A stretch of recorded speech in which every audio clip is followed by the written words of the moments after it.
먼 곳에 계신 분 인사를 우리 모두 다 같이 인사를 안녕하세요. 우리 모두 다 같이 즐겁게 인사해. 우리 모두 다 같이 인사를 안녕하세요. 그 소리 우리 모두 다 같이 웃음을 우리 모두 다 같이 웃어요. 우리 모두 다 같이 큰 소리로 웃습니다. 우리 모두 다 같이 다시 한번 기억 맞춰 미안해요. 여기 바뀌어 가시겠네. 네, 감사합니다. 우리 모두 다 같이 큰 소리로 웃어요. 우리 모두 다 같이 웃음을 네, 침묵으로 기도하며 예배를 시작하도록 하겠습니다.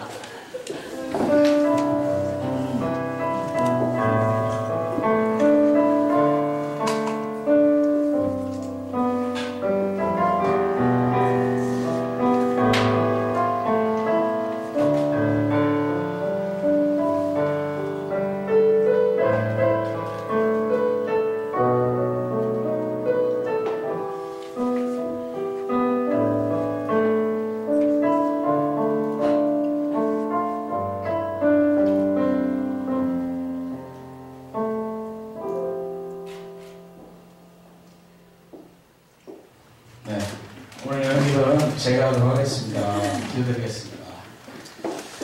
하나님 감사합니다. 오늘도 이렇게 벙커교회에 나와서 훌륭하신 벙커원 지체분들을 만나서 웃음을 나눌 수 있어서 너무나 감사합니다. 오늘도 즐거운 예배가 될 수 있도록 도와주십시오. 예수님의 이름으로 기도드렸습니다. 아멘. 찬양팀 바로 하겠습니다.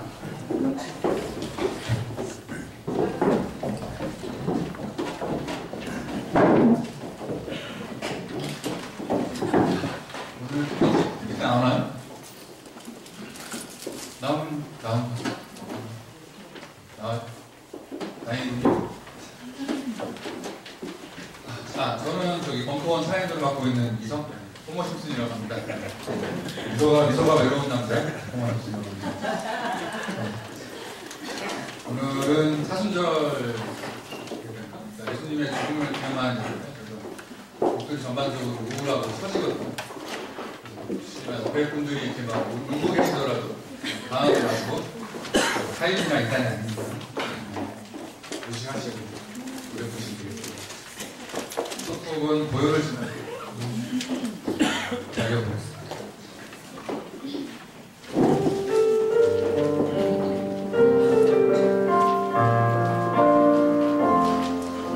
고요를 지나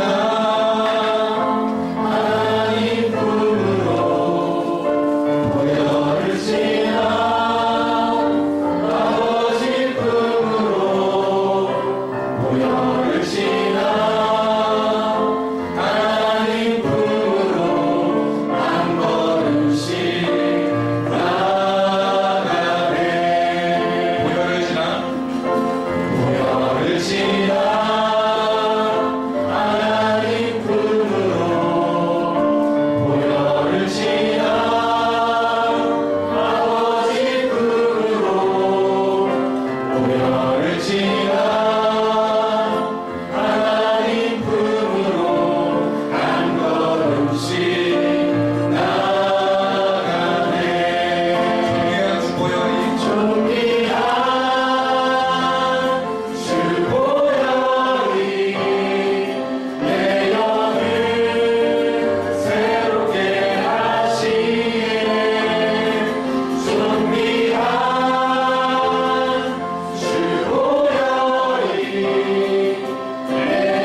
나를 위하여인데요.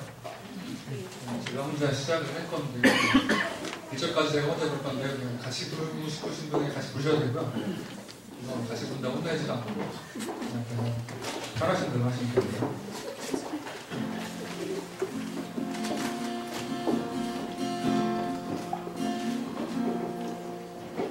예수 나를 위하여 십자가를 지되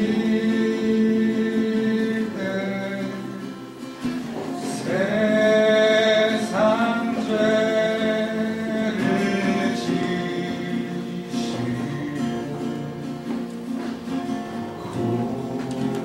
고주나 하셨네.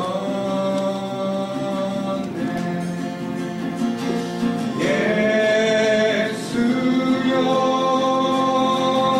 예수여 나의 죄 위하여 보배 피를 흘리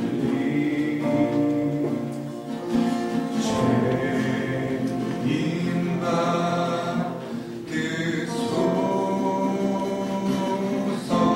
십자가를 지시면 십자가를 지시면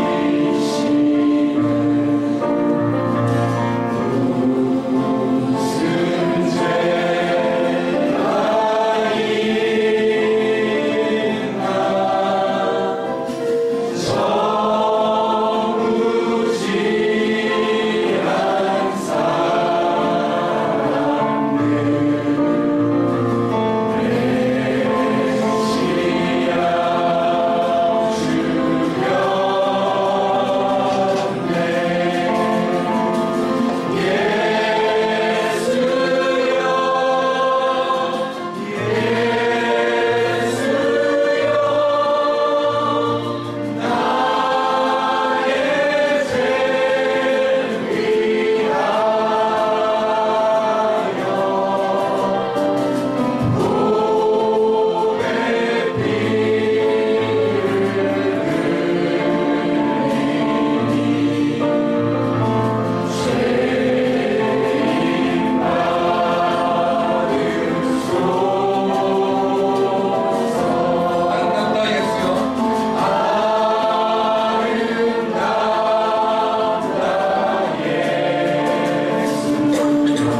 자, 주님께 영광의 박수를 올려드리겠습니다.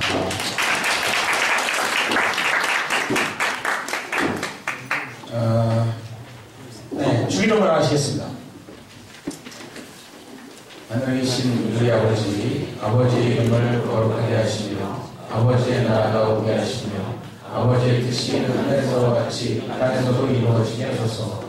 오늘 우리에게 일용할 양식을 주시고 우리가 우리에게 잘못한 사람을 용서하여 준 것 같이 우리의 죄를 용서하여 주시고 우리를 시험에 빠지지 않게 하시고 악에서 구하소서. 나라와 권능과 영광이 영원히 아버지의 것입니다. 아멘. 네, 이제 함께 나누는 기도입니다. 한 줄 동안 아니면 뭐 전부터라도 기도 제목이 있으신 분들, 그리고 혼자 좀 감당하기 힘든 기도 내용이 있으신 분들 같이 기도해 주시면 좋겠다고 하시는 기도가 있는 분들, 기도 시간이니까요, 편안하게 기도하실 때 좀 길지 않게 한 3분에서 4분 정도로 그렇게 해주셨으면 좋겠습니다. 함께 나누는 기도는 여러분들이 자유롭게 나오셔서 기도 같이 해주시고 저랑 힘을 보태주십시오 뭐 이렇게 얘기해 주셔도 되고, 아니면 좋은 일이나 뭐 나쁜 일이 있으신 것도 같이 나누시는 그런 자유로운 몸건반의 기도입니다. 기도 내용이 있으신 분들은 앞으로 모시겠습니다.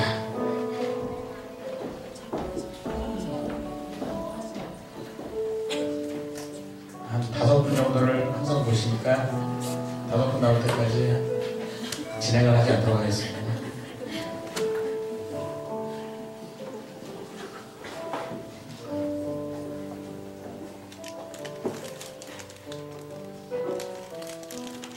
오늘 처음 나오신 분 계신가요? 오늘 처음 오신 분 손 한번 들어주세요. 예. 네, 이상 마시기 걱정하지 마시고 처음 나오신 분들, 우리 이분들께 박수 한번 보내드리겠습니다. 감사합니다. 그리고 우리 가장 처음 나오신 분 중에 가장 앞줄에 계신 분이 나오셔서 대표 인사 그런 순서가 있습니다.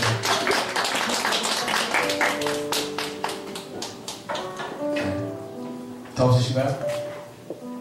5초간 시간을 드리도록 하겠습니다.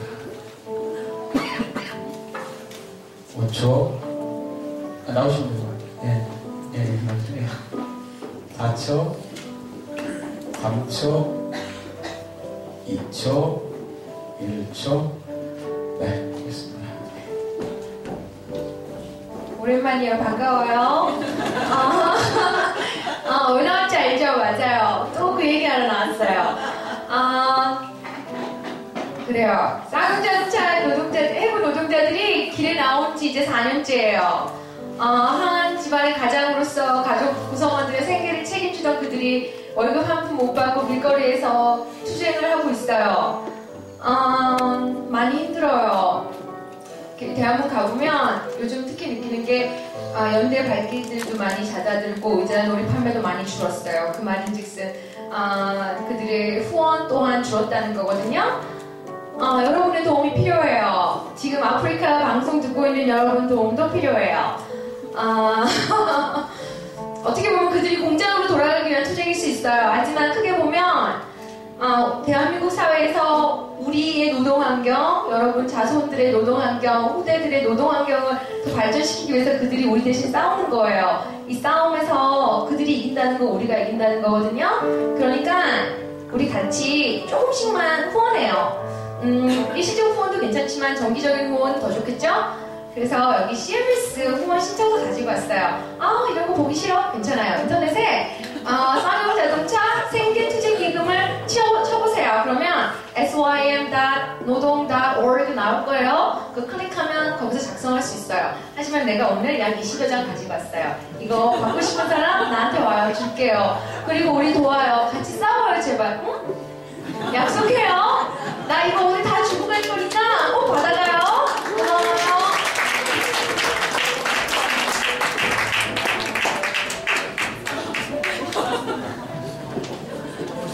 박수 한번 해주세요. 네, 반갑습니다. 저는 김천구라고 하고요.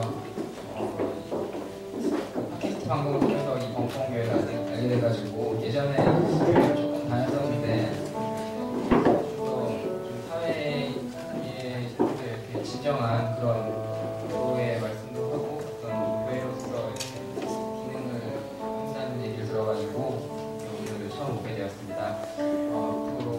그 전에는 이렇게 믿음을 많이 가지지 못했는데 좀 더 믿음을 가질 수 있도록 많이 노력하겠습니다. 감사합니다.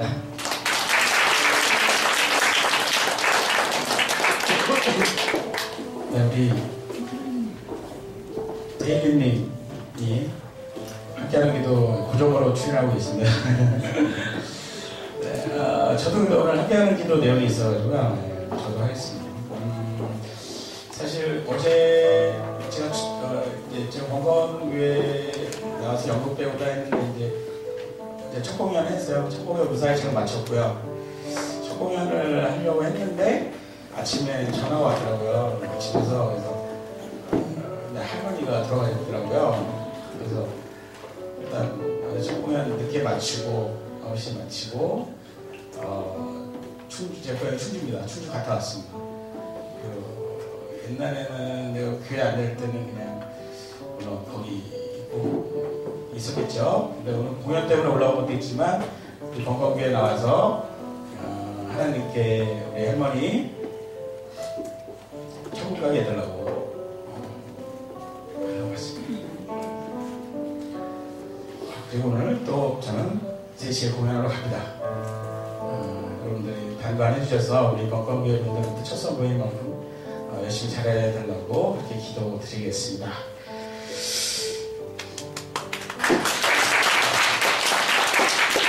그리고 그럼 끝나고 다시 충주로 내려가도록 하겠습니다. 발인을 봐야 되니까요. 그렇습니다. 그러면 축복의 통로로서 우리 함께 서로에게 힘을 주며 사랑을 나누는 축복의 통로 같이 나누도록 하겠습니다.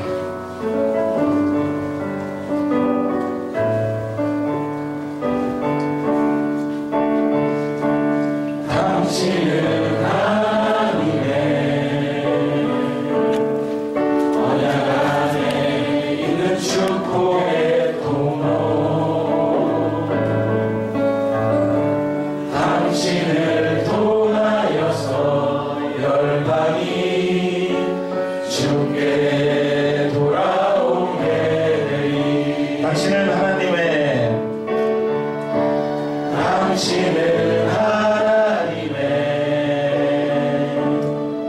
언약 안에 있는 축복의 통로 당신을 통하여서 열방이 주께 예배하게 되리.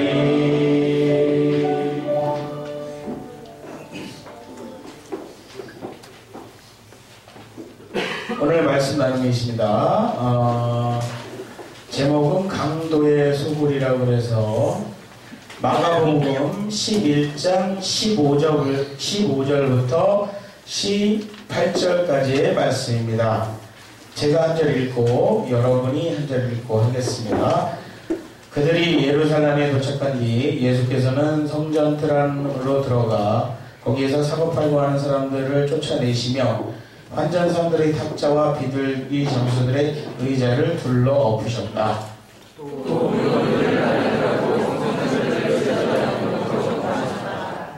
그리고 그들을 가르치시며 성서에 내 집은 만민이 기도하는 집이라 하리라고 기록되어 있지 않느냐. 그런데 너희는 이 집을 강도의 소굴로 만들어 버렸구나 하고 나무라하셨다. 이 말씀을 듣고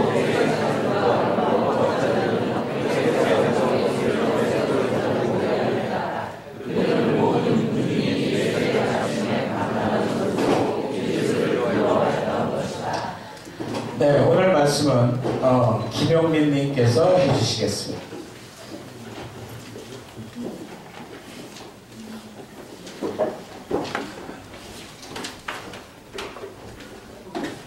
예, 고맙습니다. 지난 주간에 사회로 좀 출타를 하느라고 하여튼 낙곰수 때문에 탐망 나라를 가봤습니다.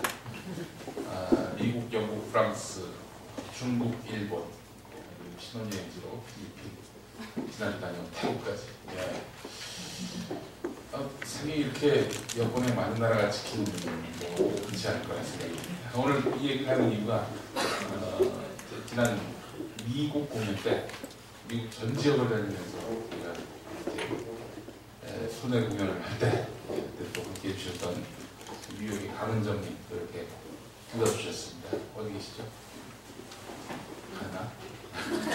네, 너무 오셔서 오늘 너무 반갑고 또 제 아들 되시는 김산님도 나왔습니다. 일어나서 인사. 이건 안 보여. 인사.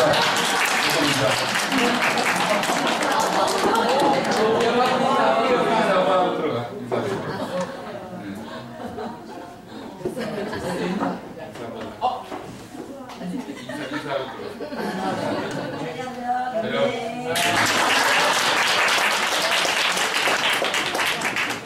어렸을 때 사진을 보면 정말 똑같습니다. 부디 바른 말을 하는 놈이 그렇게 되고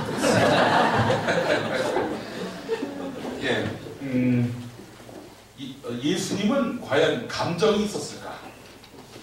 그리스도의 일생을 다룬 복음서 어디에도 예수님이 웃었다 이런 내용은 없습니다.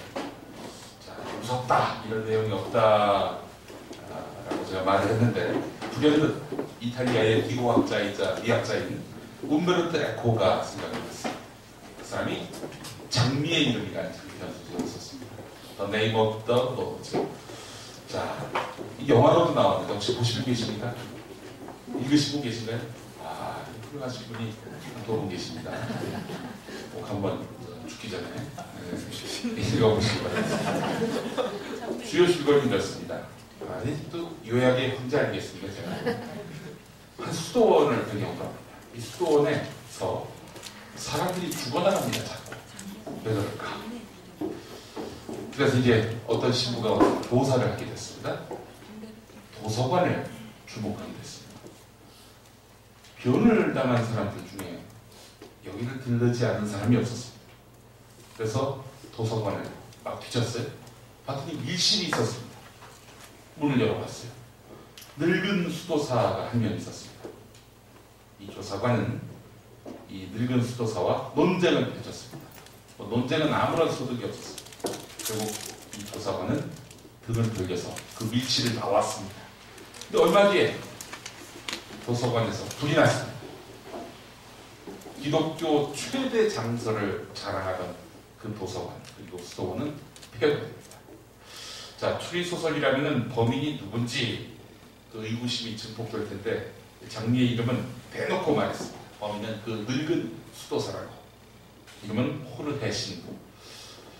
병이 있었습니다. 정신착란증이었는데요. 이분은 신학에 대해서 광신했습니다. 당시 신학이라고 하는 것은 철저한 신에 대한 믿음 그 자체였죠. 반면에 이 철학에 대해서는 어마어마한 증오심을 가졌습니다. 철학은 무시하고 신학은 맹목적으로 믿고 이런 걸 신학 사전에 뭐라고 합니까? 근본주의라고 하죠. 근본주의는 기본적으로 희노애락을 악마로 여깁니다. 그래서 웃는 것을 악마로 여겼습니다. 늙은 수도사가 했던 원인과 대칭 이겁니다. 성경에 보면 주께서 웃으셨다는 기록이 없다. 죽어서 실려나간 사람들은 공통점이 있었습니다. 아리스토텔레스의 시학 2권 이걸 읽은 겁니다. 시학 2권 여기 무슨 내용이 있었느냐? 웃음에 관한 내용이 있습니다. 그 책은 이제까지 내려오던 전통적인 종교 해석을 고수하던 사람들로서는 당혹스러운 내용이었습니다. 그래서 호레 신부는 이 아리스토텔레스 시학 2권을 읽는 그 모든 사람을 죽이기로 마음을 먹었습니다. 어떻게 되냐? 그 책에다가 독을 묻힙니다. 그래서 시끄러운 듯 해가지고 있잖아요. 침을 붙여가지고 침을 붙이고 다시 혀에 닿는 순간 이 독이 몸으로 들어오게 되는 거죠. 그래서 그 책을 읽던 사람들은 하나 둘씩 영문도 모른 채 죽어갔습니다. 영화를 보니까 뒤에서 막 때려가지고 죽이기도 하고 말이죠. 둔기를. 그런 내용도 있던데, 자, 예수에게 신령한 권위를 덧입히고자 온갖 이적을 만들어내고, 아우도 희노애락 따위는 없었던 신화적인 존재로 만들고, 이게 바로 신학 근본주의의 문제입니다. 근본주의가 잘 이해가 되지 않으신다면 이슬람 원리주의를 떠올리시면 됩니다. 테러리즘을 합리화하는 이 이슬람 원리주의와 마찬가지로 기독교 근본주의는 펀더멘털리즘이라는 표현으로 통칭됩니다.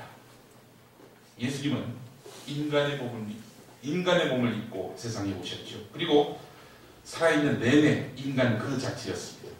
이걸 고백하지 않으면 이단입니다. 예수에게 희로애락이 없었다면 말이 안 된다, 이런 얘기입니다.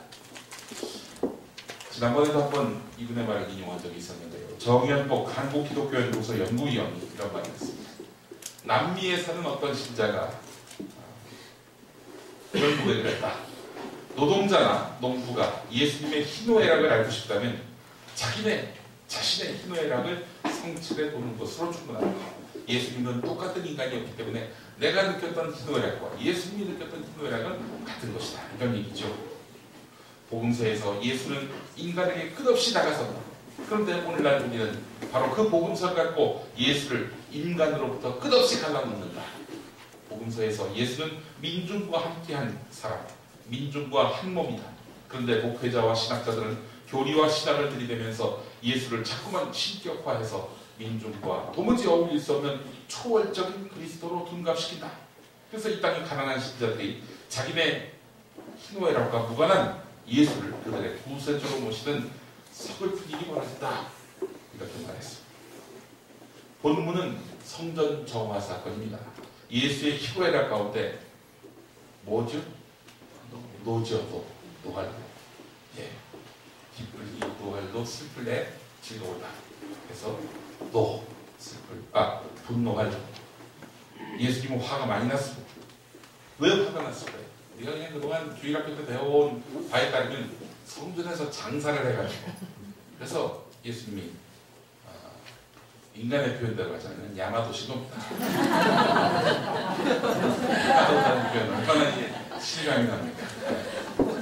리얼리즘을 추구해야 됩니다. 예수님이 야마도셨어요. 자, 근데 장사에서만은 아니었던 것 같습니다. 좀 더 살펴보니까 당시 성전은 하나님에게 제사를 하는 곳이었고요. 제사를 하려면 제물이 필요하지 않겠습니까? 희생제물용 소, 양, 염소, 비둘기 이런 거를 팔았습니다. 이게 말하자면 제사를 위한 용도이기 때문에 이런 여타 다른 물품들을 파는 게 아니었어요. 교회 건물 안에 기독교 백화점이 있는 것 어색하지 않죠? 거기서 성경도 사고, 찬송가도 사고, 음반도 사고, 신앙서적도 사고, 이게 다 그 신앙생활을 위한 것이기 때문에 거기서 상행위가 있다 하더라도 넓게 용인이 됩니다. 그런 격이었단 말이에요. 정말 상행위가 문제라면은 지금 교회 안에 있는 카페들, 이건 금기 대상이 돼야 마땅한 거 아니겠습니까? 다행히 벙커원 교회는 교회가 카페를 지키니까 그건 아주 특이한 경우죠. 네. 자, 우리 예수님 말씀, 오늘 16절을 보게 되면은 성전을 가로질러서 물 건다는 것도 허용하지 않았다는 점이 주목됩니다. 파는 것뿐만 아니라 성전을 가로질러서 물 건다는 것도 금기했다는 거죠. 제사를 하려면 당연히 여기 쓰이는 물품을 옮겨야 말이죠. 근데 그렇게도 못하게 한 겁니다. 이 부분에 대해서 대한사모의 박태식 신부가 이렇게 예수의 심정을 풀이했습니다. 이 위선자들아, 마음이 실리지 않은 제사는 왜 하느냐? 그럴 뜻이라면 재물을 사는 것, 또 재물을 나르는 것 다 떼어치워라. 그렇다면 이거는 예수님이 제사하지 말라, 말하자면 예배하지 말라, 이런 뜻일까요? 디테일이 더 필요합니다. 유대인이라면 누구나 절기, 그러니까 여기서는 6월절이겠죠? 6월절에 맞춰서 예루살렘 성전을 순례해야 합니다. 제사에도 참여해야 합니다. 제사에 참여하려면 뭐가 필요합니까? 재물이 필요하죠. 필수품, 재물. 필수품으로서 재물은 흠없는 짐승입니다. 따라서 반드시 참여해야 합니다. 그런데 이 순례를 한다 하면 긴 여행을 한다는 거 아닙니까? 긴 여행 동안 이 흠없는 짐승을 집에서 이제 같이 출발한다고 치더라도 도착할 때쯤 되면 이 흠없는 짐승이 흠 있는 짐승이 되겠죠. 그래서 당시 성전 앞에서는 여기서 사셔도 돼요 하면서 호객하는 장사꾼으로 판을 쳤습니다. 물론 이런 장사를 허용한 데에는 종교 지도자들이 있었을 것이고 당대의 어떤 저간의 종교 지도자들의 그 형태와 또 이런 도덕성으로 가져봤을 때 이 장사꾼과 종교 지도자들 사이에 무언가 커미션이 있었을 것이다. 그런 분석이 지배적입니다. 그 종교 지도자들은 이미 신의 이름으로 백성들의 고혈을 짜냈던 못되고 본 인간들이었던 겁니다. 예수는 이들을 분노했던 겁니다. 괜히 강도의 소굴로 만들었다 이렇게 얘기하는 게 아니었습니다. 또 다른 이유도 있어 보입니다. 경성대학교 김명수 교수가 분석한 것인데 당시 성전은 로마 수하에 놓여 있었으며 유대민중과 로마 당국 사이에서 식민지 지배를 가능하게 했던 방편 역할을 했다. 이 교회 지도자들, 이 종교 지도자들이 말이죠. 만민이 기도해야 하는 집이 로마의 억압과 또 장사치들의 이런 장사 장소로 변질됐다는 생각입니다. 결국 당대 종교 기득권 세력과의 한판 승부, 선전포고, 성전 정화가 일종의 그런 의미가 있었다는 얘기입니다.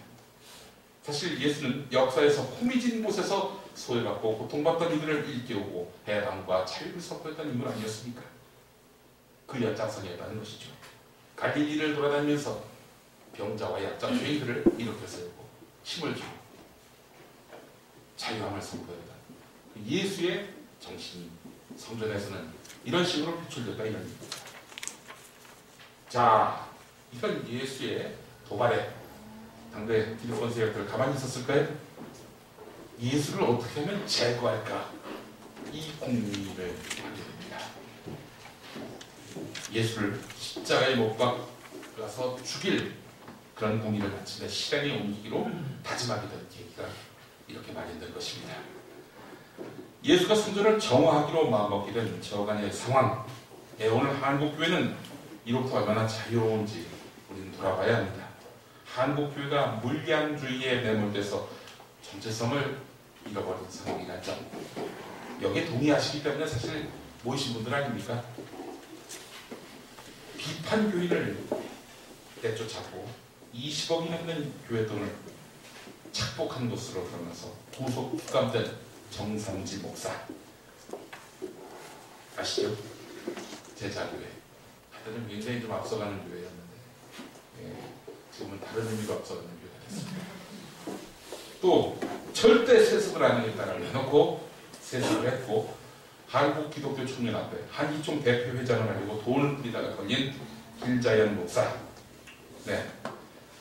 원로 목사의 말을 아전 인수격으로 편집해서 2,000원 넘는 초호화 성전을 건축하고 논문 표절을 하다가 적발된 오정현 목사, 여성 교인을 성추행하고도 뻔뻔스럽게 잘못 없다고 이야기하고 교회를 인근에다 개척해서 무리를 일으킨 그런 전병웅 목사, 100억대의 배임으로 교회에 손해를 끼치고 이걸 감추려고 탈세하다가 걸린 조용기 목사, 종류도 가지가지, 유형도 가지가지입니다. 자, 이 모든 범죄적 행위의 배경에는 이 사람들이 있습니다. 바로 동조하는 교인들입니다. 일부긴 하겠습니다만 그 일부가 다수인 경우가 많습니다. 뭐 공범이라는 이야기는 아닙니다. 적어도 문제를 야기하는 사람들로 하여금 오판하게 만드는 그런 주체들이 가능했습니다. 여전히 정삼지 목사의 석방을 갈망하면서 노회를 바꿔가면서 교회를 현상 유지시키려는 교인들이 제자교회에 있습니다. 길자연 목사의 아들도 좋다면서 세습 목회에 지지를 표하는 교인의 비율이 85.5%입니다. 오정현 목사의 거짓 눈물 사과에 아멘과 박수로 받아들고 수천억대 교회 건축에 동조한 교인 비율만 94.2%. 회개를 사실상 거부한 전병훈 목사가 개척한 교회에 출석한 교인 수가 700여 명이 이릅니다. 조영기 목사 일가의 기득권을 방조 유지하게 만드는 이영훈 목사, 일부 장로들, 그리고 일부 교우들. 아직도 수보교회가 조영기 목사 일가의 비리 의혹으로 인해서 수가 줄었다는 얘기를 들어보지 못했습니다. 이 교인들은 지도자의 비행을 묵인하고 방조하면서 나아가 동조했습니다. 한국교회를 병들게 만들었다 해도 과언은 아닙니다. 제가 야박하기나마 대학에서 신학을 공부했습니다. 신학대학 들어가자마자 시험을 봤어요. 주기도문 시험이요. 어떤 여학생이 그때부터 컨닝 시켜달라는 건데 대개 나라와 것으로 택의 나라와 것으로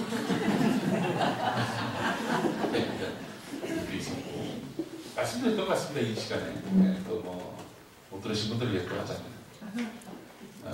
내 양을 먹이라. 이것도 베껴 쓴다는 거예요. 뒤에 있는 친구가 내 양을 먹어라. 내 양을 치라. 내 양을 쳐라. 베껴 쓴 그런 친구. 예. 그런 친구가 기억이 납니다. 예. 근데 그때 첫 과제가 뭐였냐면 Trust and Church 소설 예수라면 어떻게 할 것인가. 제목이 미스 스텝이죠. 예. 영어책을 읽으라고 건 아니었고 이 책에 대한 독특함을 쓰라는 거였습니다. 굉장히 감명을 많이 받았습니다. 이 책 내용 중에 이런 부분이 있습니다.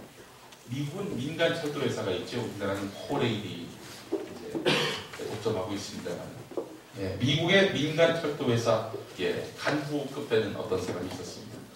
이 사람이 설교를 듣고 감화 감명을 받아서 반듯하게 살아야 되겠다 이렇게 마음먹었습니다. 자, 그런데 그리고 나서 며칠 뒤 자신에게 석유가 잘못 배달됐습니다. 봤더니 자기 회사가 불법적인 행위를, 조직적인 범법 행위를 남몰래 저지르는 그런 내용이었습니다. 이대로 폭로하면 그냥 회사는 대사회적인 어마어마한 그런 책임을 져야 할 그런 내용이었습니다. 자, 이 민간 철도 회사의 중역, 이 사람은 어떻게 할 것인가? 선택은 둘 뿐이었습니다. 하나는 사직당국에 자기 회사를 고발하거나 아니면 모른 척하거나 둘 중 하나. 그동안 살아왔던 처세대로라면은 당연히 모른 척해야 되겠죠. 하지만 자신은 변화한 삶을 살겠다고 다짐했습니다. 결국 회사를 고발했습니다. 교회 내부에 비리가 있다니 정말 감췄다가는 도덕적인 책임을 져야 하는 그런 일이 있다면 여러분은 어떻게 하시겠습니까? 예수라면 어떻게 할 것인가를 물어봐야 되겠죠. 그 많은 대형교회 교인들처럼 침묵하고 나아가 힘 있는 사람을 옹호하는 것이 과연 덕 있는 행동일까요? 덕 있는 행동일까요? 의로운 행동일까요?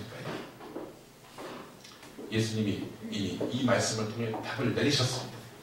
강도의 소굴은 정화해야 한다 라고 말이죠. 내부 고발자에 대해서 그 누구보다도 교회는 옹호하고 지지해줘야 마땅합니다. 이런 성전 정화 사건에 대해서 한국 교회가 아닌 유대교 종교 지도자들을 상대로 한 것이기 때문에 무리하게 교회 개혁과 연결지어서 해석하면 안 된다. 이렇게 말하는 신학자가 있습니다. 성결대학교 배본철 교수인데 어떻게 하게 됐냐면은 크리스천 투데이라는 신문이 있습니다. 이 예장 통합 쪽에서 2단 옹호 신문으로 규정한 신문인데 이 크리스천 투데이와의 인터뷰에서 예수님께서 비판하고 지적하셨던 당시의 종교 지도자들은 크리스천들이 아니다. 그들은 유대교의 지도자들이었을 뿐이다. 예수님은 그의 교회를 향해서 그런 언행을 보이신 적이 없다. 이런 말을 했습니다. 예수님의 성전 정화와 개신교는 무관하다. 이런 말씀을 하신 겁니다. 동의하십니까? 이 이야기는 왜 나왔느냐? 2012년 제가 총선에 출마할 당시에 한국교회를 일컬어서 척결대선이라고 말해냈다라고 보도한 데 따른 격가지 기사입니다. 이거 사실 이런 말 한 적 없어요, 제가. 더 해명할 여지가 없는 억지입니다. 제가 이야기했던 부분은 부패한 한국교회는 척결 대상이다 라는 이야기인데 부패한이 빠졌습니다. 이쑤시개가. 그러다 보니까 한국교회 전체가 척결 대상이냐 이렇게 오도가 된 것입니다. 이를 여과 없이 보도한 며칠은 제가 목사 퍼포먼스를 벌였던 것, 그리고 낙검수에서 찬송가를 패러디해가지고 CM송으로 만들고 이런 것까지 다 엮어가지고 저를 한국교회를 비방하고 모략하는 사람으로 만들었습니다. 이른바 부패한 종교 기득권 세력이 총권리를 해서 저를 부당하게 짓밟는 그런 행태를 보였던 것이죠. 그 목적이 뭐겠습니까? 자기들의 기득권을 연장하고 교회 비판 세력들을 압살하기 위한 목적이었을 것입니다. 아까도 비견이에요. 이번 주간은 예수님의 순환을 기념하면서 공교롭게도 막말 파문이 터지던 작년 총선 일주일 전도 순환 주간이었습니다. 그때 저는 민주통합당 노원과 국회의원 후보였습니다. 그때 이를 모르는 분은 없을 겁니다. 당시는 정말 매우 고통스러웠습니다. 저는 매달릴 대상이 없었습니다. 의지할 대상이 없었어요. 그래서 하는 수 없이 금식하게 됐습니다. 이게 어떤 단식이 일종의 어떤 퍼포먼스이기도 하고 또 이제 강력한 정치적 행위로 볼 수 있겠지만 그런 거 아니었습니다. 아니 할 게 없어요. 밖에 나가면 그냥 우리 어버이연합에서도 오시고 이상한 우파단체에서도 오시고 나갈 수가 없었던 터였고 또 괜히 다녀봐야 도움이 안 된다라는 주변에 그런 말도 있었고 그래서 할 수 있는 방법은 유일하게 하나님께 매달리는 것밖에 없다 이렇게 마음을 먹었습니다. 그래서 새벽에는 선거 캠프에서 가까운 인근 교회로 나갔습니다. 공릉교회. 제가 그 교회 목사님께 너무 감사해요. 많은 빚을 졌습니다. 이도형 목사님이라는 분인데 저를 지지한다마다 이런 말씀은 안 하셨지만 이렇게 동의하는 이런 저희 입장에 대해서 깊이 또 걱정을 해주시고 또 기도해 주셨던 그런 전 사랑을 잊지 못합니다만 그때 이제 목사님께서 고난일 금요일이죠. 성금요일 그 당일에 금식하라고 또 이렇게 말하시는 제가 기도 중에 이런 응답을 얻었으니 김용민 후보는 금식을 하시라 이렇게 이야기했습니다. 그래서 금식은 저한테는 거의 유일한 선택이었던 건데 금식이 말이죠. 좋은 게 있습니다. 살 빠지는 걸 떠나서 번뇌를 잊게 만듭니다. 고통을 잊게 만들어요. 한 3일 지나니까 정말 외부로부터 받는 고통이 크다 보니까 이 3일까지도 배고픔으로 인한 고통은 없었습니다. 그런 와중에 저는 이런 생각도 했었습니다. 고난 뒤에는 부활이다. 솔직히 당선될 수도 있지 않았겠는가 하는 그런 기대를 했습니다. 그래서 당선이 되면은 간전집회 섭외가 온다. 왔을 경우에 국회의원이 됐을 테니까 그때 표현으로 신중히 긍정적으로 검토해야겠다. 그런 마음도 먹었습니다. 그런 흉측한 말들을 해놓고 말이야. 당선까지 기대한다는 게 말이 되는가라고 하실지 모르겠지만 하여간 그랬습니다. 그때는. 죽은 동안 사건에 대한 객관적인 판별 능력을 잃은 것일 수도 있습니다. 하지만 절묘했습니다. 고난일 그리고 그 다음날 언론에서 어마어마하게 그야말로 이제 폭탄이 투하됐죠. 토요일에는 특히 그 민주통합당으로부터 연락이 와서 스스로 후보 사퇴하라 이런 통보가 왔습니다.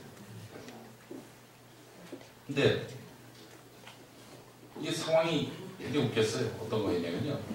그때 저희 김구라 씨하고 막말했던 방송 있잖아요. 들어보지 마십시오. 안 되십니다. 아마 이 교회 안 나올 겁니다. 그 방송에서 이제 같이 진행했던 여성분인데 그 양반 이름이 한이, 예명이죠. 한이였어요. 근데 인터넷에서 쳐보니까 한이가 1987년생이야. 8년 전 막말이라고 계산했을 때 미성년자 앞에서 그런 막말들을 했다. 라는 식으로 이제 당해서 이제 오더를 한 거죠. 근데 그 한 이 씨는 저하고 나이가 같습니다. 예. 뭐 예명도 동명이인이 있는 거죠, 한마디로. 예. 그런 이유로 딴 건 다 괜찮다. 근데 그것 때문에 안 된다. 라고 해서 출단을 시키려고 했었는데, 뭐 약간 그 이유는 뭐 사실이 아닌 것으로 드러났고, 그런저런 배경으로 결국 이제 출단 위기는 벗어나게 됐습니다. 부활절 당일, 수천 명이 모인 서울광장에서의 산불 사건, 그 때문에 지금 김어준 주지도 같이 판을 갖고 있습니다만은, 오도방송을 따지 말까요? 왜 해가지고 재판을 받는지 모르겠습니다. 부활절 당일에 수천 명이 모인 서울광장에서 산두 노출건으로 나름대로 상승의 발판을 잡았습니다. 분위기만은 부활을 했습니다. 이튿날 성북역, 또 이튿날 공릉동 로터리에서 그야말로 사역을 다한 일사를 벌였습니다. 정말 박근혜 대통령이 말이죠. 예정에도 없던 대응 유사를 황급히 벌일 정도였습니다. 하지만 저는 낙선하고 말았습니다. 하지만 낙선이 끝이 아니었습니다. 총선 책론에 휘말려서 패배의 원인 제공자로 몰렸습니다. 오로지 19대 총선의 야당 패배는 김용민 책임이다. 이게 뭐 조중동뿐만 아니라 경향신문까지 합류를 들어서 이렇게 보도를 했습니다. 물론 나중에 여론조사 전문가와 정치학자가 김용민 책임론은 어불성설이다. 과학적 근거가 그렇다. 뭐 이런 이야기를 했는데, 이런 이야기를 제가 하는 게 참 구차합니다만 어차피 그렇습니다. 그렇게 얘기하는 분들은 한 대 맞을 줄 나중에 누군가 그러더군요. 선거는 과정이 아니라 결과라고. 그렇게 규정되면 끝이라고 이야기하던데, 저에게 고난주간은 끝이 아니라 시작이었습니다. 예수님의 순환과 제가 겪은 고통은 비교하는 것 자체가 코미디입니다. 뭐 고통의 어떤 크기만이 아닙니다. 성격도 그랬습니다. 예수님은 죽었고 저는 그래도 살지 않았습니까? 그 예수님은 인류애를 실천하기 위한 차원이었고 저는 권력을 얻기 위한 목적이었습니다. 근본적으로 그분은 죄가 없었고 저는 나름대로 허물이 있었습니다. 비교한다는 것 자체가 코미디입니다. 그런 의미에서 예수님은 일주일로 끝났던 고난주간과는 다르게 저에겐 좀 더 긴 세월 숙성과 회복의 시간이 필요했던 것 같습니다. 그래도 길어야 몇 달일 것이다 이렇게 생각을 했습니다. 12월 벙커원에서 대선을 위한 기도회를 할 때 또 그 기분은 있었습니다. 이제 고난의 시간도 얼마 남지 않았다. 희년이 선포될 것이다. 이런 기대가 있었습니다. 근데 12월 19일이 지나니 5년 추가! 이런 통보가 나왔습니다. 저는 정말 중요한 것을 놓쳤습니다. 예수를 믿는다고, 부활신앙을 따른다고, 나와 예수를 동일시한 것은 아니었나 하는 일종의 오만을 발견하게 됐던 겁니다. 예수님을 따른다고 해봐야 죽을 때까지도 그 근처도 가지 못할 정도의 미문이라는 사실을 스스로 잊었던 것 같습니다. 예수가 아니라 예수 옆에 나란히 못 박혔던 그 죄인임을 자각조차 하지 못했던 것은 아닐까 생각을 해봤습니다. 정말 무시무시한 오만이었다는 판단을 하게 됐습니다. 이 순간 우리 대형교회 목사님들 중에 여러 가지로 욕먹는 목사님들, 감옥에 있어서 망신당해서 기득권을 잃을까봐 혹은 법정에 설까봐 두려워하는 수많은 목사님들, 지금의 이 고난을 예수님과 동일시하지는 않습니까? 네, 착각하지 마십시오. 예수님은 그 자리에 가지도 않았고 탐하지도 않았다는 사실을 잊지 마시고 회개하십시오. 천국이 가까워져. 천국이 가깝습니다. 필리핀의 한 마을에서는 매년 자청한 사람들을 중심으로 끔찍한 이벤트가 벌어집니다. 고난주간에 실제로 십자가에 손과 발을 못 박는 행사가 벌어진다고 합니다. 이걸 시청하는 사람이 누굴까요 도대체? 네, 이런 이벤트가 아니라 죄인 취급받으면서 예수님의 고난을 자청했던 인물들이 우리의 신앙 선배들 중에는 적지 않습니다. 콜로세움에서 맹수에게 잡아먹혀도 두려워하지 않았던 로마의 성도들 또 있죠. 대화재로 정치적 위기에 몰린 그런 상황에서 결국 네로 황제, 대화재로 정치적 위기에 몰린 네로 황제로부터 니들이 불질렀지? 이러면서 주변을 뒤집어쓴 그런 로마의 성도들도 있었죠. 예수님 상이 새겨진 목재 또는 금속판을 밟고 지나도록 강요를 당해서 결국 이것을 피하지 않다가 모진 고문을 당하고 죽은 일본의 크리스천들, 그때 표현으로 기계시탄, 네, 그들의 반해반도 고난을 경험해보지 못한 우리 아니겠습니까? 예수님의 고난에 참여한다면서도 반해반도 느껴보지 못하면서 영광된 멸류관만 찾으려 했던 것은 아닌지 돌아보게 됩니다. 이 순간 책 한 권도 소개합니다. 엔도 슈사히의 소설 침묵, 제목이 Silence. 침묵을 펼쳐드리겠습니다. 일본에 파견된 로드리고 신부, 이 사람이 주인공. 그의 눈앞에서 일본인 신도들이 잔인하게 죽어갑니다. 당시 기독교인들에게 가해진 박해는 오늘날 지구상에 존재하는 모든 처형과 고문, 감시 제도의 원조 종합판이었다고 합니다. 처음에는 너희들 예수 믿는다면 예수하고 똑같이 죽어야겠구만 이러면서 십자가형 화형을 당했습니다. 그런데도 기독교도들이 이것을 영광스럽게 여깁니다. 예수님처럼 죽다니 영광이다. 그러자 일제는 일본은 최대한의 고통 속에 죽도록 100가지 방법을 고안했습니다. 갯벌에 사람을 묶어줍니다. 썰물 때 묶어두죠. 밀물 때 서서히 익사시킵니다. 끓는 유황열탕이나 끓는 물, 오물을 이용해서 고통 속에서 죽어가도록 한 방법도 있습니다. 어디에 매달아 놓고요, 물에 서서히 얼굴부터 집어넣습니다. 거꾸로 매달아가지고 그런 식으로 죽어가도록 하는 방법들. 예, 박해로 인한 순교자가 한 30만 명 나왔다고 합니다. 크리스천 3명 가운데 1명, 이런 식으로 순교를 당했다는 거죠. 이들이야말로 자신의 처지를 예수의 고난에 빗댈 수 있는 자격이 있었습니다. 자, 이것을 지켜봤던 로드리고 신부는 정말 혀깨 물고 죽고 싶은 심정이었습니다. 자신이 가르쳐준 성경과 교리를 지키고자 하는 죄밖에 없는 이 사람들, 예수 이름을 부르면서 죽는데 예수 소리를 듣지 않고 신부님 나를 구해주세요 이렇게 드리는 겁니다. 신부가 부렸던 이 단어를 생각합니다. 왜 하늘에 계신 아버지는 침묵하고 계시는가? 왜 침묵하고 계시는가? 저 흉측하고 잔인한 세력을 날벼락이라도 내려서 단칼에 저주하지 않으시는가? 이 로드리고 신부는 그 사형장 주변에 있는 사람들을 보면서 아무렇지도 않게 일상처럼 이 일을 진행하는 병정들, 파수꾼들을 보면서 이런 독백을 합니다. 자기 한 부분입니다.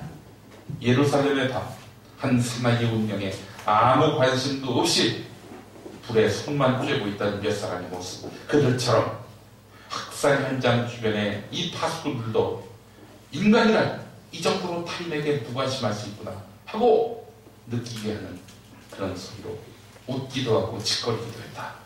우리가 생각하는 것처럼 도둑질을 한다거나 거짓말을 하는 그런 죄가, 그런 것이 죄가 아니었다. 죄란 인간이 또한 인간의 인생을 통과하면서 자신이 거기에 남긴 흔적을 망각하는 데 있었다. 하종강 선생이 있습니다. 하종강 선생이라고 노동운동가신데, 이 민주화운동을 하다 감옥에 갔는데 자기를 고문하던 그 악마 같은 놈이 잠시 쉬는 시간에 집에 전화를 걸어서 자기 자녀한테 학교 갔다 왔어?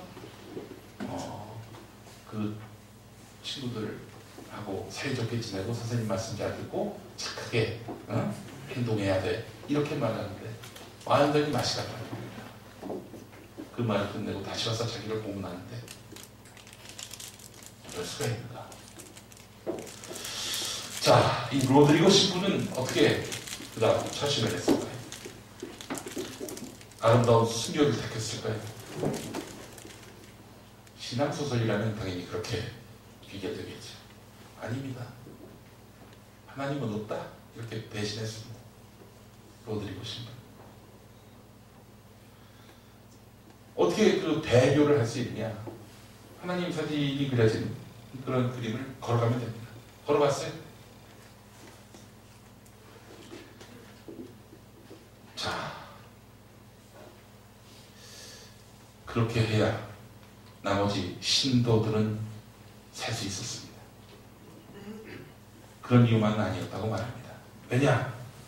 이런 참담한 상황 속에서 구름 한 점조차 보이지 않으면서 자기 감정을 숨기는 이 침묵한 하나님에 대해서 항거하고 싶었던 겁니다. 하나님이 살아계실 거라는 믿음은 있지만 이렇게 나오시는 하나님에게 자신이 할 수 있는 항거의 전부가 이거였던 것이죠. 당신을 배반한 나를 벼락쳐 죽여도 좋으니까 제발 이 참혹한 침묵을 깨시라고 말이죠.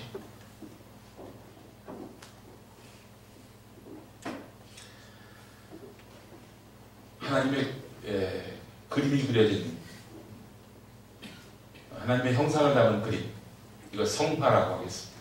거룩한 성자의 그림 활자. 성화를 밟은 자에게도 밟은 자로서의 할 말이 있습니다. 로드리고 신부의 말입니다. 성화를 제가 즐거워서 밟았다고 생각하십니까? 밟은 이 발은 아픕니다. 아파요. 나를 약한 자로 태어나게 하신 하나님이 강한 자 흉내를 내라고 말씀하십니다. 그건 무기라고 생각하지 않습니까? 그건 억지입니다. 네, 이 엔도 슈사프의 소설 침묵 속에 하나님의 답이 있습니다. 이런 말을 합니다. 하나님, 그림을 밟아도 좋다. 이 발은 지금 아플 것이다. 오늘까지 내 얼굴을 밟았던 사람들과 똑같이 아플 것이다. 하지만 그 발의 아픔만으로 이제는 충분하다.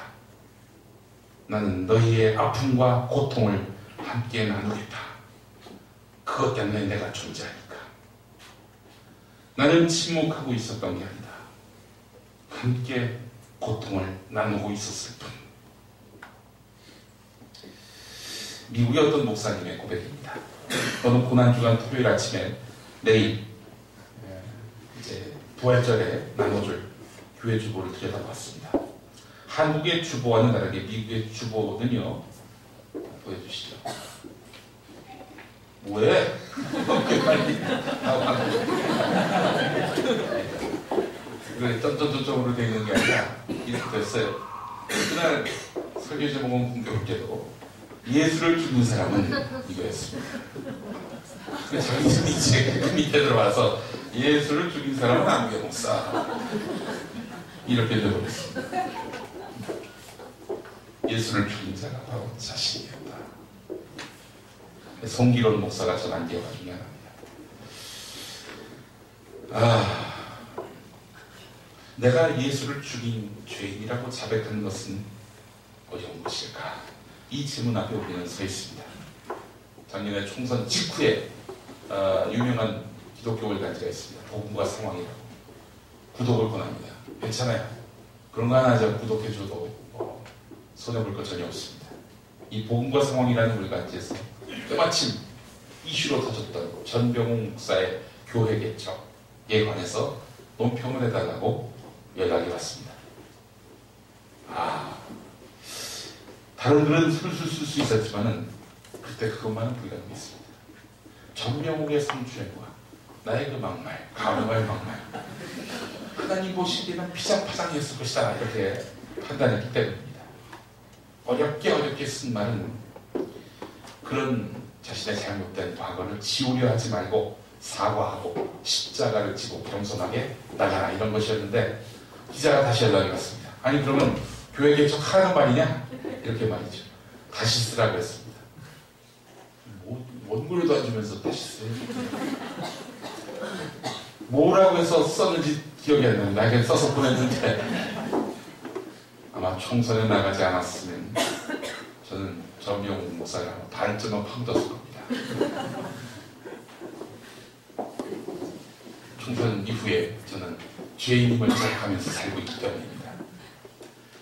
우리는 부활의 예수님을 기념하는 것으로 그치지 않고 예수를 못 박은 죄인과 다르지 않다라는 우리의 실존을 발견하고 고백해야 할 줄 압니다.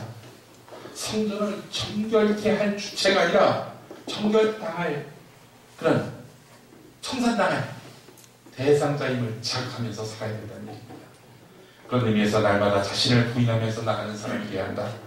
이런 말씀을 드리고 싶습니다. 그것이 예수 그리스도를 버리는 게 아니라 나의 친소관계, 이익관계를 버리는 것입니다. 바르고 옳은 것에 나의 것을 뒷전에 놓아야 합니다. 바르고 옳은 것을 앞세워야 하고 나의 것을 뒷전에 놓아야 한다는 얘기입니다. 그게 바로 고난받는 예수를 따르는 신앙입니다.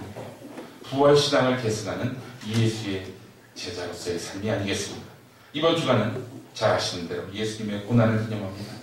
금요일에 한 끼 것이고 일요일 새벽에 머리에 2번 들고 촛불 켜고 계란 먹는 게 전부는 아니겠죠. 나의 죄인된 실존을 자각하는 것, 나를 십자가에 못 박는 것, 그것입니다. 그래야만 부활할 수 있습니다. 이명박 대통령이 경제를 살리겠다고 했을 때 우리는 믿었습니다. 내가 봤더니 경제가 매우 어려워졌습니다. 이명박 대통령이 이런 말을 하는 거 아니었을까요? 경제를 일단 죽여야 살릴 거 아니냐. 네. 내가 먼저 죽어야 부활할 수 있습니다. 함께 기도하겠습니다. 그런 죄인을 끝까지 사랑하신 주님, 우리도 죄인을 사랑하되 또 품되 죄는 미워할 줄 아는 궁극적인 사랑을 갖고 싶습니다. 도와주십시오. 당신처럼 예수님의 이름으로 기도합니다. 아멘.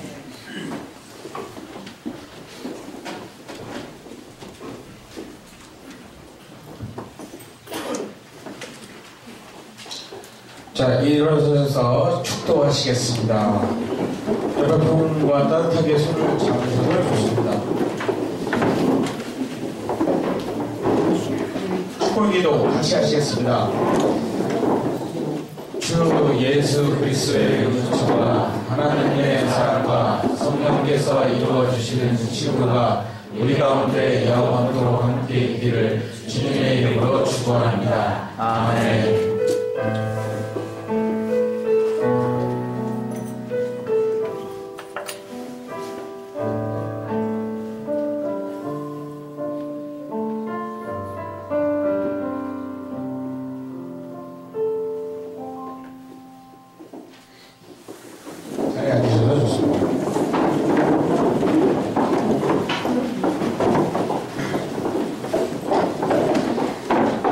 네, 다음 우리 교회 소식 알려주시겠습니다. 우리 총괄 예배 관장하시는 우리 조슈아 님입니다.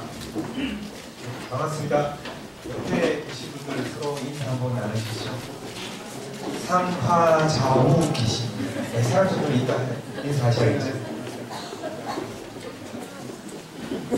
네, 우리 벙커 교회 예배 끝나고 난 뒤에 여러 소모임들이 진행이 되고 있습니다. 관심을 갖는 분야가 제각각 다르듯이 또 여러 가지 어떤 그 관심 분야에 따른 소모임들이 진행이 되고 있는데 참여 부탁드리고, 오늘은 특별히 소모임을 안 하는 수가 많죠. 우리 예배 인도하시는 주 호수님 연극을 우리 많이 보러 가실 것 같아요. 식사 같이 하시고, 그리고 함께 또 관심 있으신 분들 다 함께 같이 말씀해 주겠습니다. 우리 여기 왼편에 앉은 자리에 주로 가필링 모임을 하게 됩니다. 예배 끝나고 난 뒤에 이 앞좌석으로 처음 오신 분도 환영입니다. 모여주셔서 같이 식사도 하시고 교제도 나누시고 그러시면 좋을 것 같습니다. 그리고 다음 주에 우리 벙커원 교회에서 처음으로 또 역사를 쓰게 됩니다. 세례식하고 성찬 예식을 갖게 되는데 좀 부담스러우신 것 같아요. 몇몇 분들이 참여하시겠다고 연락을 주시기도 했는데, 세례식, 성찬 예식 부담스럽고 이렇게 분위기가 막 가라앉는, 보통 전통적인 교회에서 그렇게 많이 하죠. 전혀 그런 자리 아닙니다. 세례식 하면 축제고 잔치입니다. 그러니까 기쁨을 함께 나누는 하나님 나라의 같은 가족으로서 함께 기쁨을 나누게 되는 잔치이고요. 성찬 예식도 마찬가지입니다. 우리 성찬 예식 때 뭐 동그란 뭐 이렇게 전병을 이렇게 주시면서 사람들이 그런 생각을 하는 것 같아요. 이거를 이렇게 침으로 녹여서 이렇게 먹여야 되는지, 씹어서 먹어야 되는지. 우리가 너무 엄숙하니까 굉장히 막 이게 삼키는 것도 부담스러워하는 분들이 많으신 것 같은데 전혀 그렇지 않습니다. 이게 원래 성찬 예식이라는 유카리스트가 감사라는 단어가 있습니다. 그래서 같이 감사하고 기쁨을 나누는 잔치를 나누는 자리가 될 겁니다. 우리 벙커교회 한 가족이 되는 걸 기뻐하면서 뭐 이렇게 그것도 선물도 나누시고, 그리고 증서도 교회 이름으로 세례받은 증서도 나누게 됩니다. 우리 주부에는 뭐 24일 이렇게 못을 박았는데 못 박지는 않겠습니다. 개별적으로 연락을 주시고 그때 또 그런 성례 세례 의미들도 한번 곱씹어 보면서, 초대교회도 그랬죠. 뭐 학습 6개월, 세례 뭐 1년 그런 기준 없었죠. 하나님 말씀 전하고 그리고 은혜 받고 도전이 되는 분들이 그 자리에서 적극적으로 실제로 강에서 원래 이제 세례를 하게 되었는데, 지금 뭐 그런 배경이 아니기 때문에 상징의 의미를 가지고 이렇게 간소하게 그런 예식을 진행하게 됩니다. 여러분 관심 가지시고요. 기도하시고, 또 마음이 동하시는 분들은 저에게 또 온라인 카페에 소식란에 이렇게 소개되어 있으니까 참여를 부탁드리겠습니다. 네. 예, 제가 크리스찬이 아니었고 벙커교회 와서 이제 크리스찬이 한 80% 된 것 같아요. 제 생각에는. 예, 처음 와서 처음으로 이렇게 또 예배 사회까지 보게 되고 해서 성찬식 세례를 받게 될 것 같습니다. 다음 주에 그죠? 교육을 받아야 된다면 받겠습니다.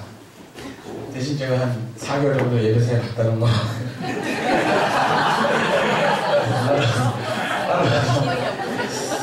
참여해 주시고, 그래서 5개월 된 것 같죠? 하여튼, 많이 된 것 같습니다. 그리고, 이제 오늘 제가 이제 처음으로 벙커교회 분들 앞에서 이제 무대 쓰는 날인데 참 긴장되기도 하고, 관객입니다. 우리 벙커교회 단체 관객이고요. 물론 제가 출연해서 좀 더 많이 광고한 건 있지만, 이런 관객, 좋은 연극 가지고 벙커교회 정기 관객도 많이 유치하고, 노력하겠습니다. 티켓은 일단 소모임별로 제가 드렸고요. 선배님도 이런 말씀해 주시면 드리고요. 그리고 그 외에 소모임이 아니신 분들은 저한테 여기 제가 옆에 있을 테니까 저한테 좀 말씀해 주시면 되겠습니다. 그 이후 저는 이제 공연하러 가고, 인솔은 우리 여기 탈취여주 열혈곰탱님이 2시에 여기서 모이셔서 같이 교회 모여서 같이 가는 거니까 열혈곰탱 말고 우리 타니아님이 인도해 주시겠습니다. 마지막에 필요하신 분은 우리 타니아님한테 말씀해 주시면 될 것 같아요. 네, 그러면 우리 찬양으로서 예배 마무리하도록 하겠습니다.